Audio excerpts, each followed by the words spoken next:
Mga kwentong kababalaghan ni Mang Crowley. Maraming salamat sa mga nakikinig.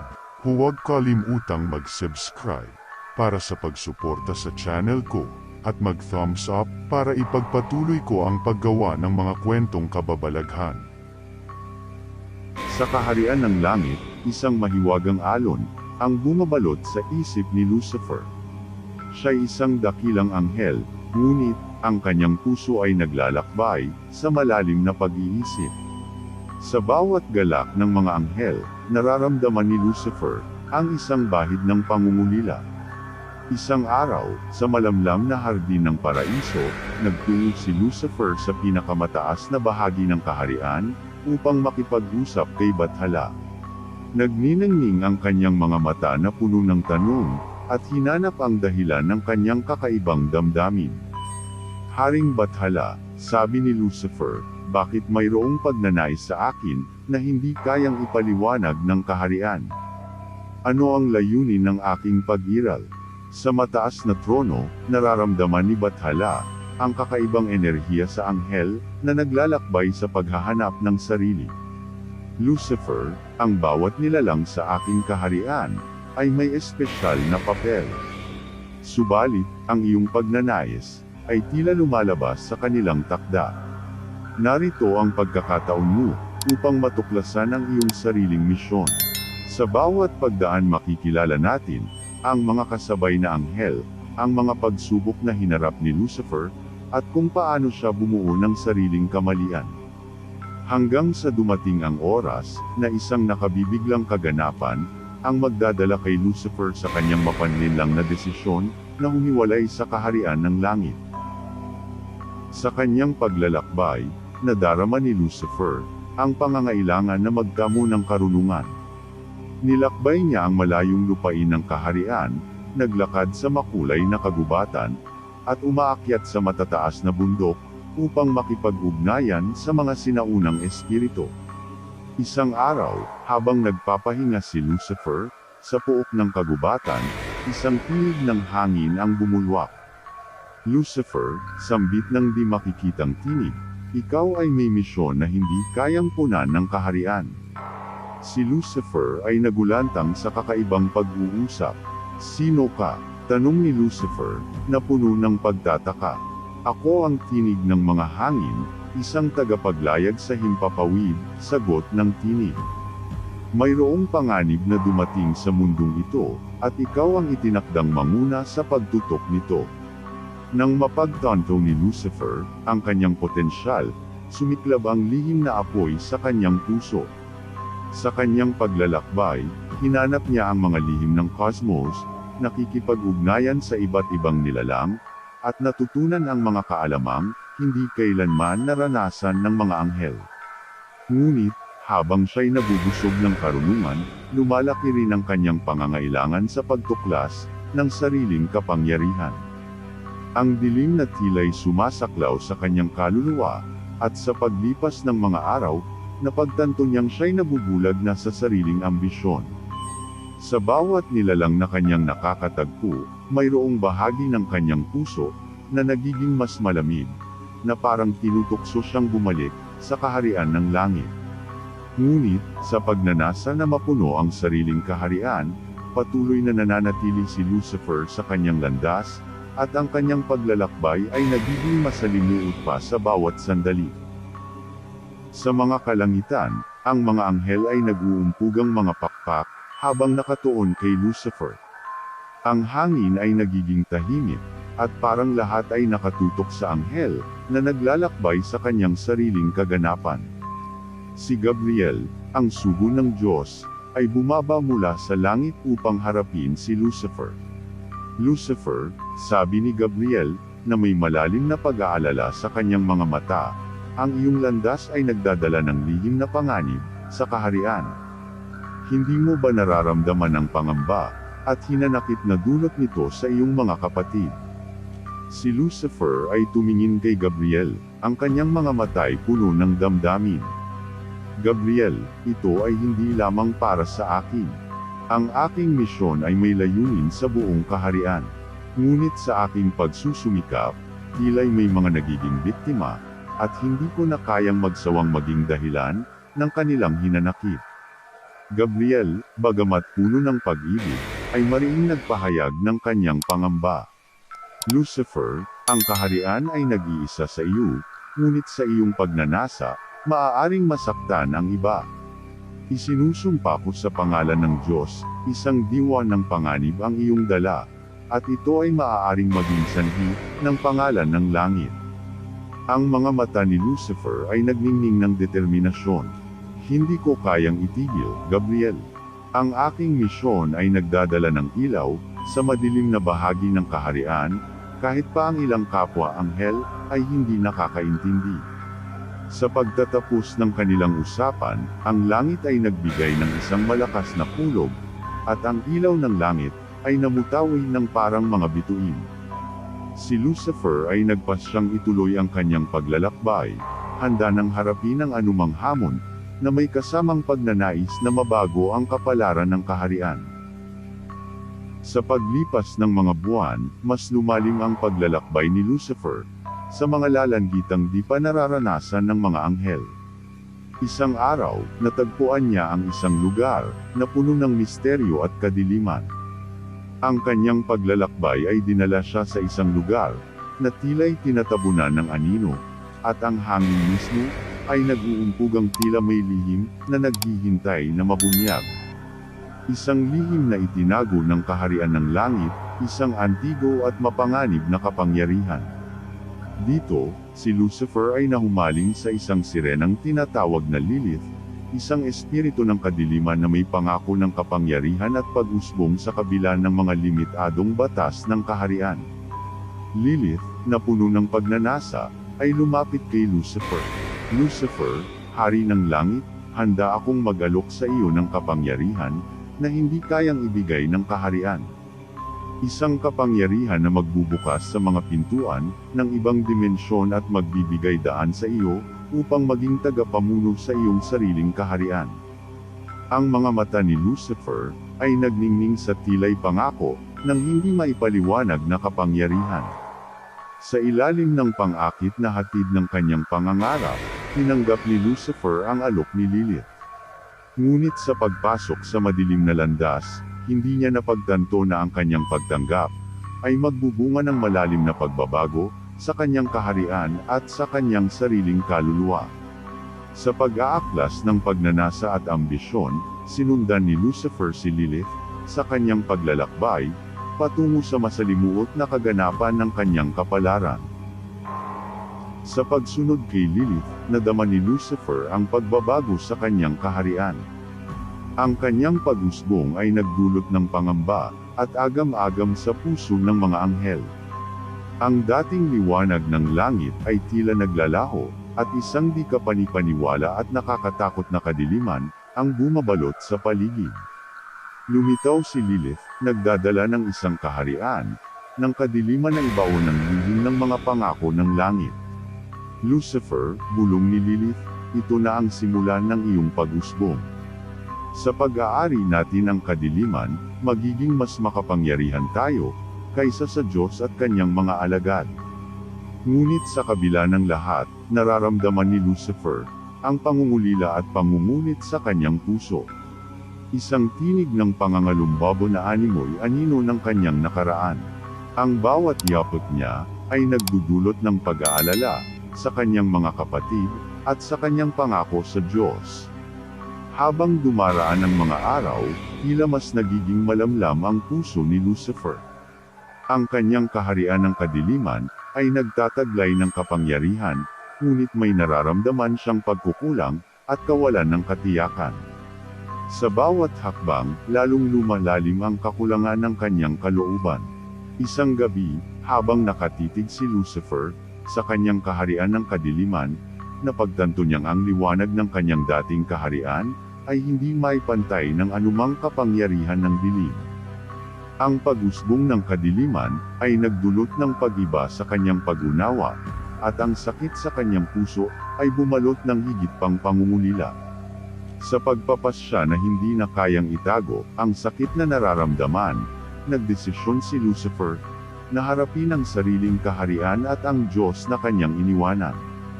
Ngunit hindi niya alam kung anong pagtanggap ang naghihintay sa kanya, at kung makakamtan pa ba niya ang kapatawaran. Sa kanyang pagtatangkang bumalik, itinuloy ni Lucifer ang kanyang paglalakbay, nagdadala ng nag-iisang hangarin, na muling maging bahagi ng liwanag na kanyang iniwan. Sa paglalakbay ni Lucifer patungo sa kaharian ng langit, nadarama niya ang bigat sa kanyang puso. Ang pag-usbong ng kadiliman ay nagdulot ng malalim na sugat sa kanyang kaluluwa.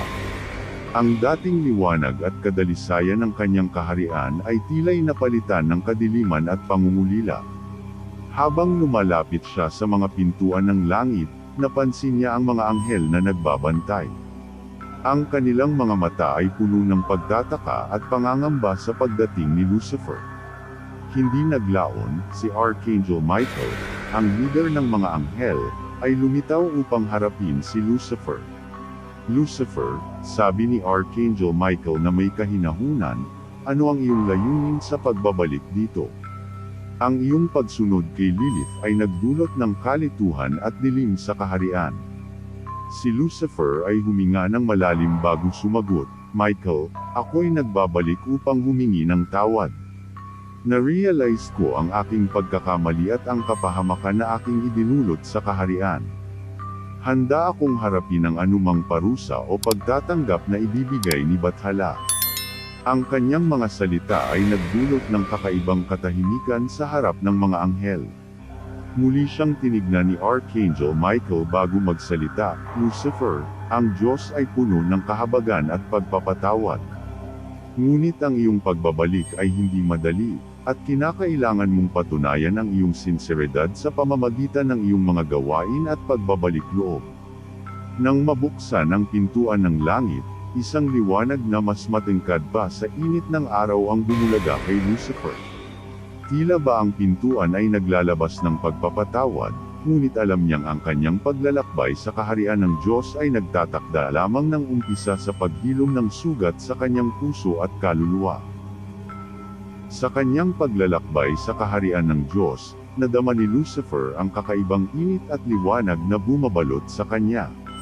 Ang malamlam na lihim ng langit ay tila'y nag-aalok ng pag-asa at pagpapatawad sa kanyang pusong puspos ng pagsisisi. Sa harap ng banal na trono, nagpatira pa si Lucifer at dahan-daang nagsalita, O Diyos, Ama ng langit, ako'y humaharap sa iyo ng pusong puspos ng pagsisisi. Na-realize ko ang sakit na aking idinulot sa kaharian at sa aking sarili. Hinihingi ko ang iyong kapatawaran at pagtanggap. Ang banal na trono ay nagliyab ng liwanag, isang sagisag ng pag-alaala sa pagnanais ng pusong nagbabalik loob. Muling bumukas ang langit, at isang mainit na lihim ay nagtaglay ng pagpapatawad at pangako ng bagong simula. Si Archangel Michael ay lumapit kay Lucifer at iniabot ang kanyang kamay, Lucifer, tinatanggap kita sa pangalan ng Diyos. Ang iyong pagsisisi ay nagdadala ng liwanag sa ating kaharian. Naway maging huwaran ka ng pagbabalik loob at pagbabago. Sa pagbabalik sa kaharian, ang mga anghel ay nagbigay ng mainit na pagtanggap kay Lucifer. Ang lihim ng kanyang kaganapan ay naging inspirasyon sa iba, isang paalala ng kapangyarihan ng pag-alaala at pagpapatawad. Sa pag-aaklas ng kanyang pusong puspos ng pagsisisi, itinatag ni Lucifer ang isang bagong landas para sa kanyang sarili at sa kaharian. Sa ilalim ng mas matingkad na liwanag ng langit, nagsimula siyang muling maging tagapamuno, ngunit ngayon ay may bagong pag-unawa at pagmamahal para sa kanyang mga kapatid. Sa paglipas ng mga araw, ipinakita ni Lucifer ang kanyang tunay na pagsisisi at pangakong pagbabago sa pamamagitan ng kanyang mga gawain at mga salita. Ang kanyang dating kaharian, na dati puno ng dilim, ay unti-unti nang nagiging isang lugar ng liwanag at pag-asa. Nang dumating ang panahon ng malakihang pagpupulong ng mga anghel, naging saksi si Lucifer sa harap ng buong kaharian. Tinanggap niya ang responsibilidad na kasama ng pagiging tagapamuno, ngunit hindi na ito bilang isang ambisyon para sa sariling kapangyarihan kundi bilang pag-ambag sa ikabubuti ng lahat. Sa kanyang mga salita, inihayag ni Lucifer ang kanyang kahandaan na muling maglingkod sa Diyos at sa kanyang mga kapatid. Nais kong maging tagapamuno na magdadala ng pag-asa, pagkakaisa, at pag-ibig sa ating kaharian. Sa aking mga kamalian, natutunan ko ang halaga ng pag-aalaala at pagpapatawad. Ang kanyang mga kapatid ay nagbigay ng mainit na palakpak, at ang lihim ng kanyang pagbabalik loob ay nagbukas ng bagong pinto ng pag-asa para sa buong kaharian. Sa tulong ng lahat, itinatag ni Lucifer ang isang pamahalaang naglalaman ng mga bagong batas at mga prinsipyong naglalayong mapanatili ang kapayapaan at katarungan. Ang pagsisisi ni Lucifer ay naging inspirasyon sa iba't ibang sulok ng kaharian, at sa bawat araw, mas bumabalik ang liwanag at sigla sa kanilang langit. Sa pagbabalik loob ni Lucifer, hindi lamang ang kanyang sarili ang nabigyan ng pag-asa kundi pati na rin ang buong kaharian ng mga anghel.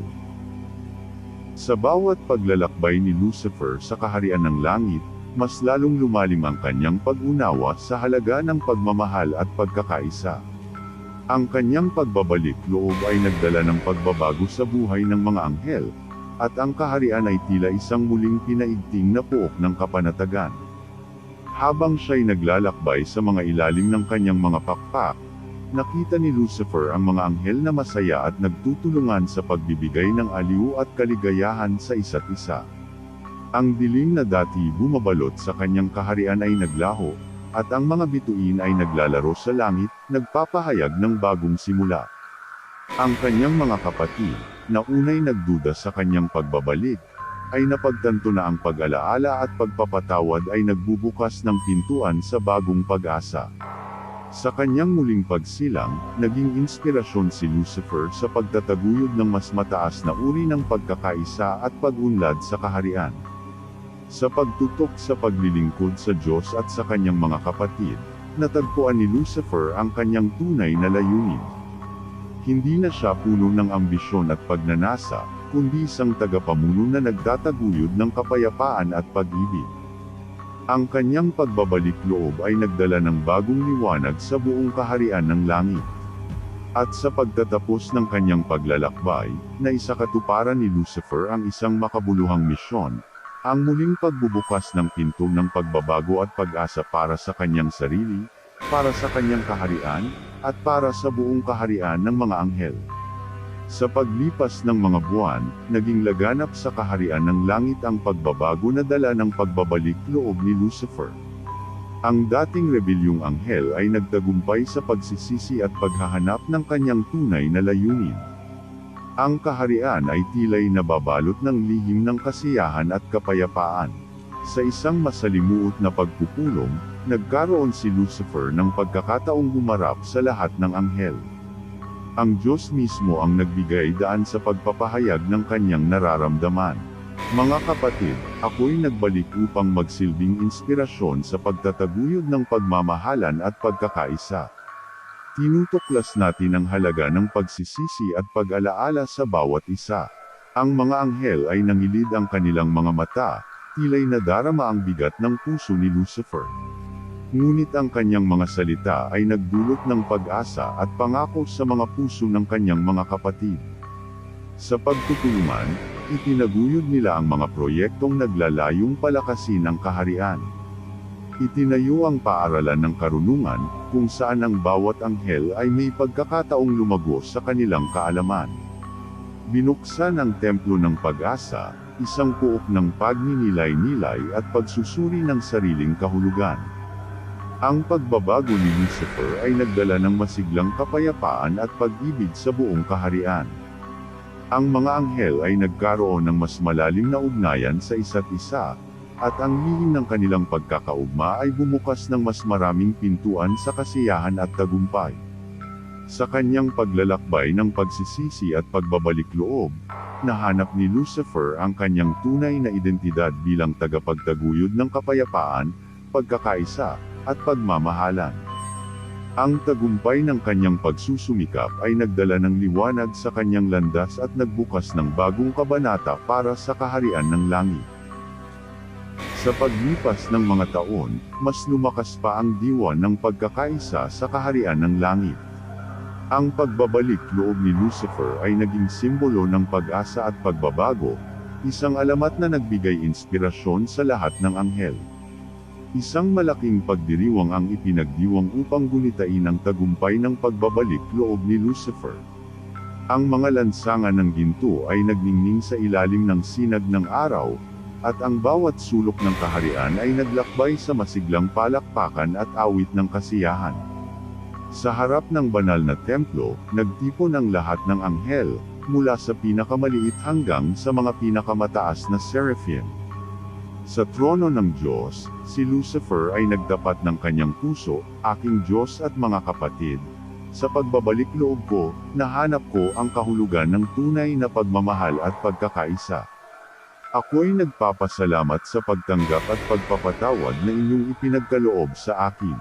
Ang Diyos ay sumagot ng pag-alaala at pag-ibig. Lucifer, ikaw ay nagbalik hindi lamang sa amin kundi sa iyong sarili. Ang tagumpay ng iyong paglalakbay ay nagbukas ng bagong yugto sa ating kaharian. Sa pagtatapos ng kanyang pagsasalita, ang langit ay napuno ng magandang awit ng mga anghel, at ang mga bituin ay nag-ibang anyo sa kakaibang liwanag. Ang pagdiriwang ay nagpapatuloy sa loob ng ilang araw, puno ng masiglang palakpakan, kasiyahan, at pagtutulungan. Sa pagdiriwang ng pagbabalik loob ni Lucifer, ang kaharian ay nagbukas sa bagong mga pagkakataon at tagumpay. Ang lahat ng anghel ay nagkasundong magsikap para sa ikabubuti ng kanilang komunidad, at ang lihim ng kanilang kaharian ay naging gabay sa bawat yakot ng kanilang landas. Sa paglipas ng panahon, ang pagbabalik loob ni Lucifer ay nagbigay daan sa isang bagong yugto ng kabanata sa kaharian ng langit. Ang kanyang pagbabago ay nagdulot ng pag-unlad at pag-usbong, at ang lahat ng anghel ay nagsanib puwersa upang itaguyod ang kanyang ipinamahagi na diwa ng pagmamahal at pagkakaisa. Sa pamumuno ni Lucifer, itinatag ang Sentro ng Kalinga, isang institusyon na naglalayong magbigay ng tulong at pag-asa sa mga anghel na nangangailangan. Ang mga serbisyong pangkalusugan, edukasyon, at pangkabuhayan ay nagbigay inspirasyon at lakas sa mga di mabilang na kaluluwa. Ang bagong yugto ay nagdala rin ng mga hakbangin tungo sa mas makatarungan at makatarungan ng pamumuno. Itinatag ang isang korte ng langit na naglalayong hatulan ang mga pag-aakusa at resolbahin ang mga alitan sa paraang may pagkakapantay-pantay at katarungan. Sa pamamagitan ng masusing pagsasanib ng mga lakas at kasanayan, bumukas ang mga pinto ng mga bagong oportunidad para sa mga anghel. Ang kaharian ay naglago at nagtagumpay sa pag-asam ng kapayapaan at kasaganaan. Si Lucifer, bilang tagapamuno, ay nagtagumpay na muling maging huwaran ng pagbabago at pag-asa.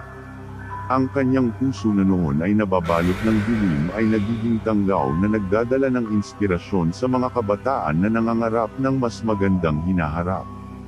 Sa kabuuan, ang kanyang pagbabalik loob ay hindi lamang nagdulot ng pag-ahon sa kaharian ng langit kundi nagbuo rin ng isang mapayapang puok kung saan nagtataglay ang bawat anghel ng pagmamahal, respeto, at pag-asa para sa kanilang kinabukasan. Ang bagong yugto ng kabanata ay isang masiglang paalala na sa pagtahak sa landas ng pagbabago, maaaring makamtan ang lihim ng tunay na tagumpay. Sa pagsunod ni Lucifer sa landas ng pagbabalik loob, nag-usbong ang isang bagong diwa sa kaharian ng langit.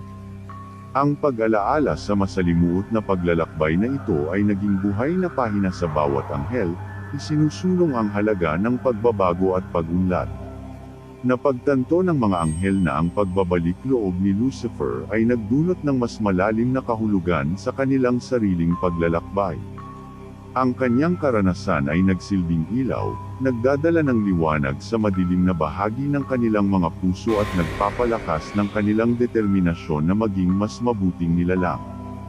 Bilang bahagi ng selebrasyon, isinagawa ang Araw ng Pagbabalik Loob, isang pagdiriwang na naglalaman ng mga palaro, pagtatanghal, at pagdiriwang ng pag-ibig at pagkakaisa. Ang diwa ng pagbabalik loob ay bumabalot sa bawat anghel, nagdudulot ng kakaibang galit at pagmamahalan sa buong kaharian. Sa pangunguna ni Lucifer, itinatag ang Akademya ng Pag-asa, isang institusyon na naglalayong itaguyod ang edukasyon at pag-unlad ng bawat anghel. Ito ay nagbigay daan sa mas maraming oportunidad para sa kanilang pangarap at naging daan upang maging mga tagapagtaguyod ng kapayapaan at katarungan. Ang mga karanasang humanid sa puso ni Lucifer ay naging saksi ng pangakong pag-usbong at pagbabago. Ang kanyang diwa ng pagbabalik loob ay naging ilaw sa landas ng kaharian, nagtutulak sa bawat anghel na itaguyod ang mas mataas na uri ng pagmamahalan at pagkakaisa. At sa pagtatapos ng kabanata, ang kaharian ng langit ay nagbukas ng isang masigla at mas makulay na pahina. Ang diwa ng pagbabalik loob ni Lucifer ay nagdulot ng pag-asa at inspirasyon na naglalaman ng mga pangakong nagbukas ng bagong yugto sa kanilang walang hanggan at makulay na kaharian. Sa pag-usbong ng mga araw, mas lalong lumakas ang diwa ng pagbabalik loob sa kaharian ng langit. Ang pagmumula ni Lucifer ay nagbukas ng mas makabuluhang kabanata, nagtataglay ng lihim na nagpapalakas sa bawat anghel na humaharap sa hinaharap. Ang mga anghel, sa pangunguna ni Lucifer, ay nagkakaisa sa pangarap na muling itatag ang tunay na halaga ng pagmamahalan at pagkakaisa. Itinaguyod nila ang pangarap na maging isang komunidad ng katarungan, kapayapaan, at kagalakan. Ang mga pangarap na ito ay nagsilbing ilaw sa malawakang proyekto para sa pag-unlad ng kaharian. Itinatag ang Bridges of Harmony, isang sistema ng mga tulay na nag-uugnay sa iba't ibang sektor ng kaharian. Ito ay nagbigay daan sa mas malapit na pakikipag-ugnayan at mas epektibong pagtutulungan. Ang Festival of Unity ay nagsilbing pagdiriwang na naglalaman ng mga palabas, palaro, at pagtitipon na nagbubuklod sa bawat sektor ng kaharian. Ang kasiyahan at pagkakaisa ay bumabalot sa buong kaharian, nagpapahayag ng tagumpay na dulot ng pagbabalik loob. Sa bawat yugto ng kaharian, ang alingawngaw ng pagbabalik loob ni Lucifer ay naging huwaran ng pag-asa at pagbabago. Ang mga anghel ay natutunan na sa kabila ng pagkakamali at pagkakawatak-watek, ang pagbabago at pagkakaisa ay maaaring muling magdala ng liwanag sa kanilang landas. Ang kaharian ng langit ay nagbukas ng isang mas masiglang kabanata. Ang pagbabalik loob ni Lucifer ay nagbigay inspirasyon sa bawat alon ng kanyang paglalakbay, nagdala ng pag-asa na magiging gabay sa hinaharap na puno ng tagumpay at kasiyahan. Sa paglipas ng panahon, ang diwa ng pagbabalik loob ni Lucifer ay nagdulot ng di mabilang na pag-usbong sa kaharian ng langit. Ang mga anghel, sa pangunguna ni Lucifer, ay nagtutulungan ng may pagmamahalan at pag-unawa. Naitaguyod ang The Garden of Redemption, isang lugar kung saan ang mga anghel ay maaaring dumulog upang mapanumbalik ang kanilang mga lakas at muling magtagumpay sa kanilang paglalakbay. Ito ay nagsilbing sagradong puok ng pag-alaala at pagbabalik loob. Sa ilalim ng pamumuno ni Lucifer, ipinatupad ang Council of Compassion, isang grupo na naglalayong mapanatili ang harmonya sa kaharian. Ito ay binubuo ng mga anghel mula sa iba't ibang sektor na nagtataguyod ng katarungan, pagkakaisa, at pagmamahalan. Ang Angels Symphony ay itinatag na isang puok ng sining at kultura, kung saan ang mga anghel ay maaaring magbahagi ng kanilang kahusayan at inspirasyon. Ito ay nagbigay daan sa paglago ng kanilang kultura, nagdadala ng kasayahan at pag-asa sa kanilang puso. Sa pagdating ng bawat pista, ang kaharian ay nagbubukas sa mga dayuhan mula sa iba't ibang mundong nilikha. Ang mga karanasang ito ay nagpapalaganap ng pag-unawa at pag-ibig sa iba't ibang nilalang, nagdadala ng kaharian ng langit sa isang mas malapit na pag-uugma sa buong nilikha. Ang pagbabalik loob ni Lucifer ay hindi lamang nagdala ng tagumpay kundi naghatid din ng pag-usbong at kapayapaan sa kaharian ng langit. Ang lahat ng anghel ay nahanap na ang tunay na kahulugan ng pagkakaisa at pagmamahalan, at ang kanilang landas ay puno ng liwanag na nagdadala sa kanila sa walang hanggang kapayapaan. Sa paglipas ng maraming panahon, ang kaharian ng langit ay patuloy na umuusbong sa ilalim ng gabay ni Lucifer.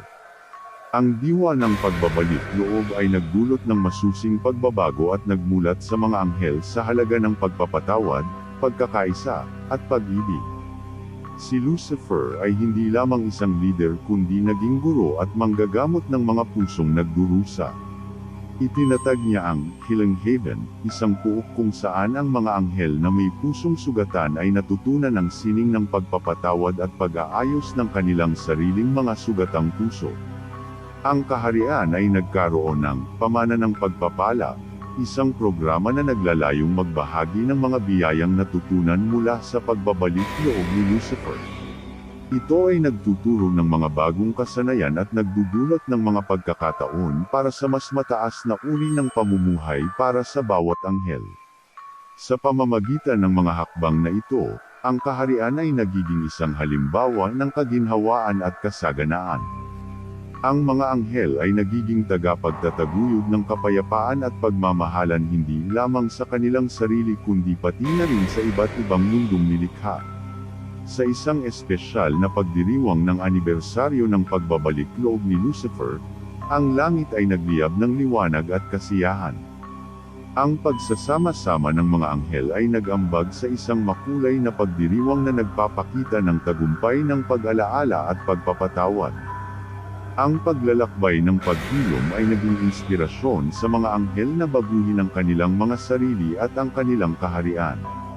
Sa pagtatapos ng kabanata, ang kaharian ay naglalarawan ng isang makulay na pag-usbong, isang lihim na puok ng pagbabago, pag-ibig, at diwan ng tunay na tagumpay. Sa gitna ng kaharian ng langit, ang diwa ng pagbabalik loob ni Lucifer ay nag-uumapo ng kagalakan at tagumpay. Ang bawat anghel ay nahahikayat na isabuhay ang mga aral na dinala ng paglalakbay ni Lucifer, nagiging tagapagtataguyod ng pag-asa at pag-unlad. Ang Pamana ng Pagsusuri ay itinatag, isang institusyon na nagbibigay daan sa mga anghel na palalimin ang kanilang mga kaalaman at kasanayan. Ito ay nagiging daan upang mapalawak ang kanilang pangunawa sa mga kahulugan ng buhay at pagmamahalan. Ang mga anghel ay naglalakbay sa sentro ng Serenity, isang puok kung saan sila ay maaaring magtaglay ng katahimikan at kailanawan sa kanilang mga puso. Dito, natutunan nilang harapin ang kanilang sariling mga takot at pagdaramdam, nagiging inspirasyon sa iba na gawin ang parihing hakbang. Si Lucifer, sa kanyang pagwawagi at pag-usbong, ay nagiging huwaran ng paglilingkod at kabutihan. Ipinagdiriwang ang anibersaryo ng kanyang pagbabalik loob bilang Lucifer's Luminescence, isang makulay na pista na nagdudulot ng kasiyahan at pasasalamat para sa lahat ng anghel. Ang langit ay naglalaro ng magandang awit ng tagumpay, at ang mga bituin ay nagbibigay liwanag sa kaharian. Ang kasaysayan ng kagalakan ay nagiging yaman ng bawat anghel, isang testamentong nagdudulot ng pag-asa at inspirasyon sa mga darating na henerasyon. Sa pagwawagi ng diwa ng pagbabalik loob, ang kaharian ay napapaligiran ng kasiyahan, pag-unlad, at pagmamahalan. Ang pag-usbong na ito ay nagdulot ng isang makulay na pagtatapos sa kabanata ng paglalakbay ni Lucifer, na nagpapahayag ng diwa ng tunay na tagumpay na umiiral sa kaharian ng langit. Sa kabila ng mga tagumpay at pagbabago sa kaharian ng langit, may bahagi ng puso ni Lucifer na unti-unting naglalaho.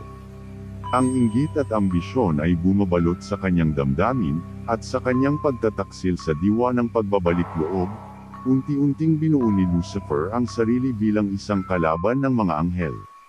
Si Lucifer, na unay naging ilaw ng pag-asa, ay napagtagumpayan ng dilim ng kanyang puso. Ang alingaw-ngaw ng pagbabalik loob ay napalitan ng malupit na hangarin para sa sariling kapangyarihan at pagkilala. Nakatagpo siya ng mga espiritu ng dilim na nagbukas ng pintuan ng kadiliman sa kanyang kaluluwa. Nang maunawaan ng mga anghel ang pag-iba sa kanyang puso, nagambag ito sa pagkakawatak-watek ng kaharian.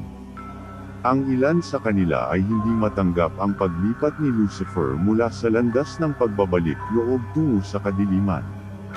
Ang mga pagtatalo at hidwaan ay nagsilbing simula ng madilim na kabanata sa kaharian ng langit.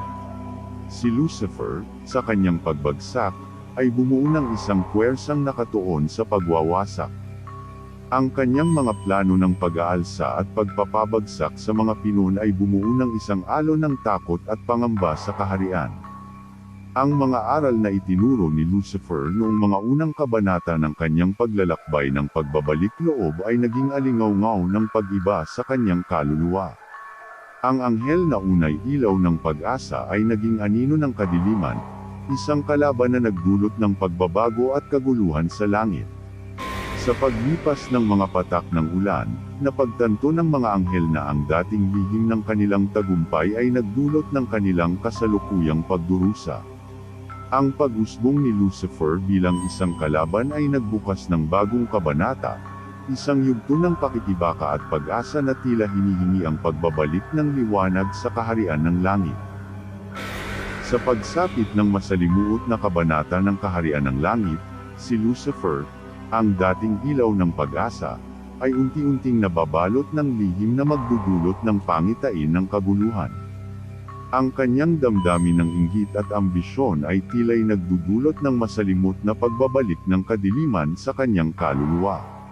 Si Lucifer, na unang nagbigay inspirasyon sa mga anghel, ay napagtanto ang kanyang sariling pagnanasa para sa kapangyarihan at pagkilala.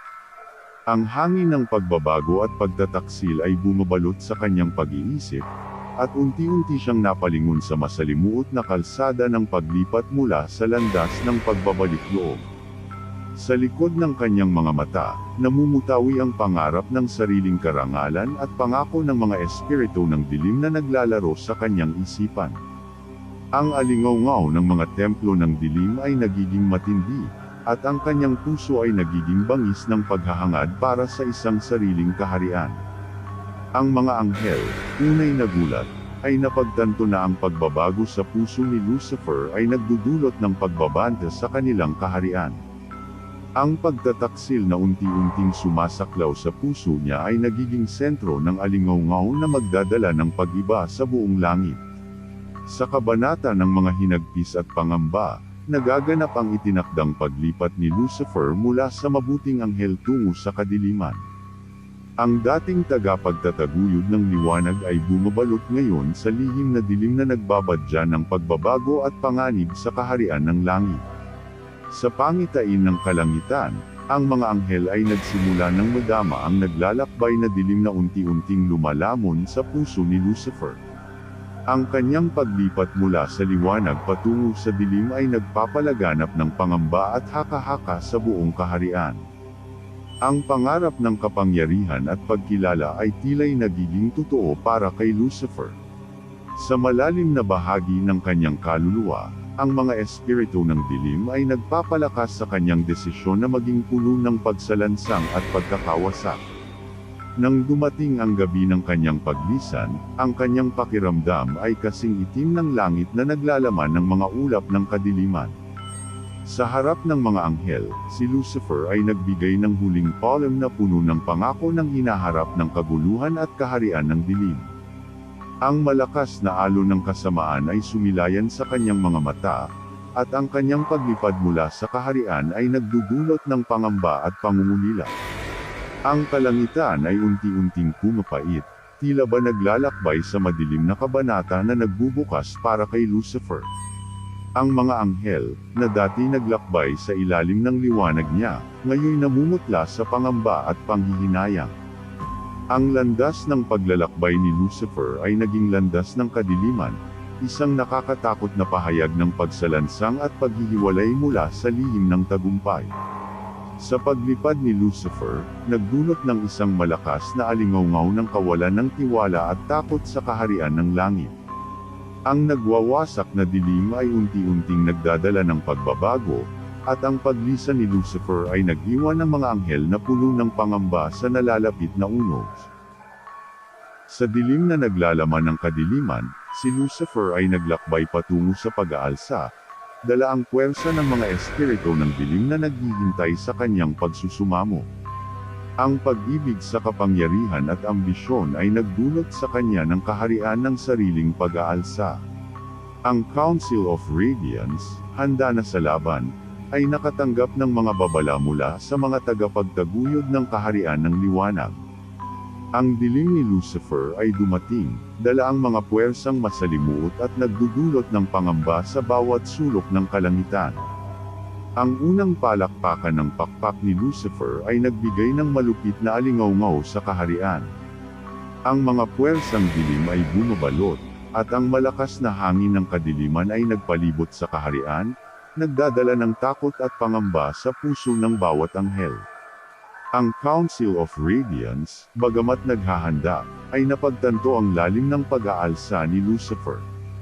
Ang dating ilaw ng pag-asa ay nagiging kalaban, nagdadala ng unos at pagbabago na tila'y nagmumula mismo sa kanyang mga kamay. Ang laban ay nagsimula, ang mga puwersang liwanag at dilim ay nag-alsa putok. Ang buong langit ay naglalakbay sa mga pagsusumikap ng mga anghel, at ang kaharian ay napasabik sa hamon ng labanang nag-aalab na tila ba mayroong matindi at bagong takbo. Ang kaharian ng langit ay napupunta sa gitna ng madilim na alon na dinala ni Lucifer. Ang Council of Radiance ay haharapin ng masusing laban na may takot sa kanilang mga puso, ngunit may diwa ng pag-asa na taglay sa kanilang mga pakpak. At dito nagtatapos ang ating kwento, Lucifer, ang pinuno ng mga anghel. Maraming salamat at kung gusto ninyong mga ganitong kwentong, please huwag kalimutang mag-subscribe para updated kayo sa mga totoong kababalaghan.